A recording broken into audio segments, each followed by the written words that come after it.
If you're feeling pain in your lower back while you're doing T-bar rows, this is your video. So with the T-bar, there's a lot of different ways that we can do these. This is a standing up one, but there's also lying T-bar rows. So this won't apply to that as much.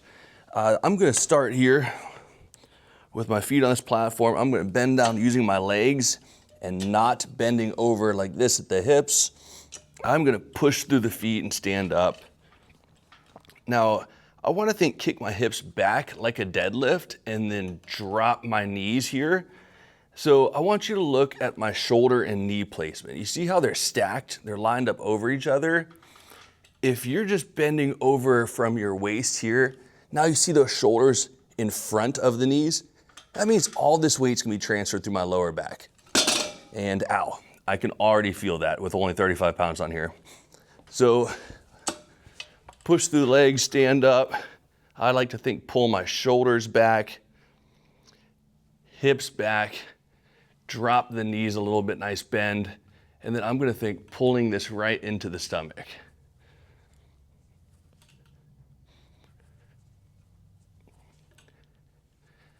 Now, I want to talk about a couple other things I see here on T-bars. The first is bending over like that.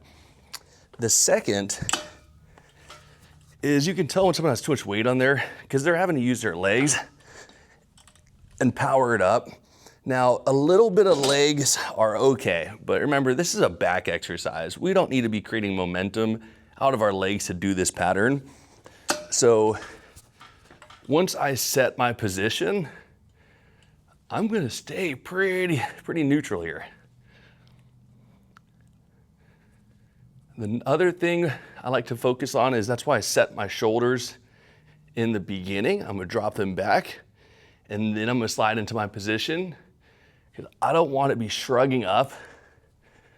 This is more for the traps, the post delts. Now there are a lot of different ways to do T-bar rows. That is why we have different grips here on this T-bar.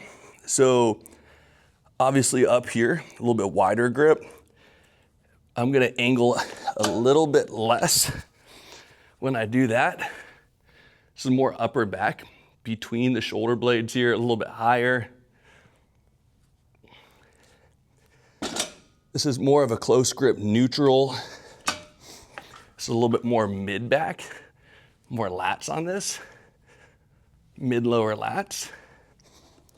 And then if we do want to work a little bit more upper back, more traps, more post delts, same thing.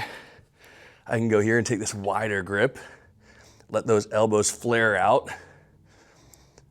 Now I can work more upper. And now we will go back to what I said not to do earlier, by bending over at the hips, making close to a 90-degree angle there in the hip. That is a pendulum row. Now, I personally don't do pendulum rows. It's completely up to you, but you'll feel a lot of stress in your lower back. Very old school exercise. Same thing, upper back here, traps, post delts.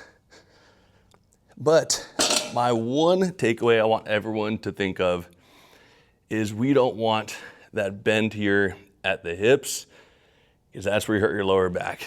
We think hips back, stack the shoulders, and stack the knees.